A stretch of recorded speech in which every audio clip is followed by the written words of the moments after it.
हम बस में कैसे करें? जब तक कि उसको कोई आधार नहीं। बच्चा जब रोता है उसको चुप करने के लिए क्या देते हो?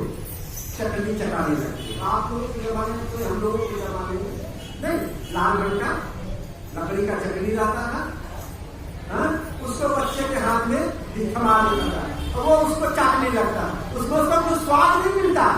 बच्चों को उस आजकल का खिलौना है, खिलौना समझ लो, तो उसको चाटने में उसको कोई मिठास लगता है क्या? मिठास नहीं लगता। पेट भरता है क्या? पेट भी नहीं भरता है, लेकिन कुछ देर के लिए उसमें मस्त हो जाता है और रोना भूल जाता है, माँ तब तक दूसरा काम कर लेती। उसी प्रकार से जो चंचल मन है उसको कुछ चटनी चाहिए, कुछ चाटने के लिए। इसीलिए हमारे संत कहते हैं इस चंचल मन को जब एकाग्र करना हो तो क्या करो? किसी न किसी महापुरुष के चित्र का आधार ले लो। तो हम लोगों को सदगुरु ने बताया, हमारे गुरुदेव ने बताया कि किनका ध्यान करो भाई? गुरु मूरत गति चंद्रमा सेवक नयन चकोर पलक पलक निरखत रहो गुरु मूरत की ओर। अपने गुरु की मूर्ति का ध्यान करो। ज्ञान मूलम गुरुर्मूर्ति पूजा मूलम गुरोवरम मंत्र मूलम गुरुर्वाक्यम मोक्ष मूलम गुरुर्कृपा। ज्ञान मूलम गुरुर्मूर्ति, गुरु की मूर्ति का। गुरु भी बहुत हमारे यहाँ जीवन में बहुत गुरु आए हैं। एक एक अक्षर सिखाने वाले गुरु होते हैं, एक अक्षर पुराण दो गुरु न बनते। एक अक्षर देने वाले को ही गुरु मानना पड़ता है। यदि गुरु नहीं मानता है तो यह गुरु जो ही माना जाता है। तो गुरुओं की श्रृंखला बड़ी लंबी है। भौतिक गुरु है, आध्यात्मिक गुरु है, धार्मिक गुरु है, बहुत तरह के गुरु है हमारे जीवन में। अब किन गुरु का हम ध्यान करें? इतने गुरु हमें आए हमारे जीवन में, उन सभी गुरुओं में से हम किस गुरु का ध्यान करें?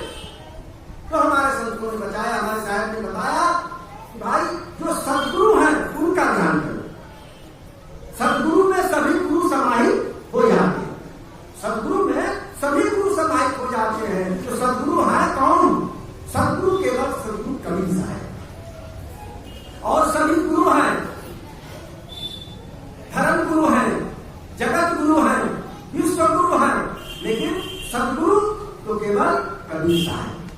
इसलिए कबीर साहब का ध्यान करो गुरु के रूप में। ध्यान मूलम गुरु मूर्ति। क्यों?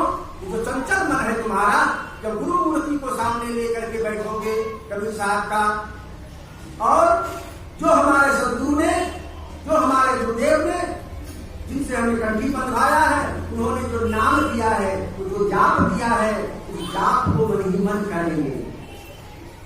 नेत्र के आगे रहेगा साहब की छवि और श्वास श्वास में रहेगा नाम। तो मन जो भटक रहा है चारों तरफ दुनिया में, भटकते हुए मन को एक आधार मिल जाएगा। क्या मिलेगा? आधार। आधार अधिकरणम। अधिकरण को आधार कहा जाता है। अभी आपका बैठने का आधार क्या है? टाट है ना, टाट पर आप बैठे हो, जमीन पर बैठे हो, हम लोग ये चौकी पर बैठे हैं, तख्त पर बैठे हैं, ये हमारा आधार है। यदि आधार नहीं होगा तो हम बिना आधार के कैसे बैठते? बिना आधार के, यदि आधार ना हो जमीन का तो कैसे चलेंगे? तो आधार के बिना काम नहीं चलता है। इसीलिए भक्ति करने के लिए, भजन करने के लिए, साधना करने के लिए, ध्यान करने के लिए हमें आधार चाहिए। और हमारे संत कहते हैं, हमारे सदगुरु कहते हैं कि गुरु मूर्ति का ध्यान करो। ध्यान मूलम गुरु मूर्ति, पूजा मूलम गुरु पर। यदि पूजा करना हो तो गुरु के चरण कमलों की पूजा करो। क्यों?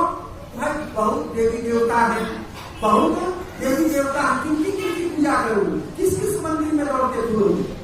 बस मान लो कि गुरु के चरणों में ही समस्त देवी देवताओं का स्थान है। पूजा गुरु की कीजिए, सब पूजा नहीं माई। जब जल सींचे मूल करूं तो शाखा पत्र घाय। मूल में, जड़ में जब पानी दिया जाता है, जल सिंचित किया जाता है, समस्त पेड़ के जितनी भी डालियां हैं, शाखाएं हैं, पत्र हैं, फल है, पुष्प है, सब में पहुंच जाता है। उसी प्रकार से गुरु की पूजा करने से, गुरु के चरणों की पूजा करने से सभी की पूजा हो जाती है। ये शॉर्टकट रास्ता बताया कि सभी देवी देवताओं की पूजा एक साथ हो जाए।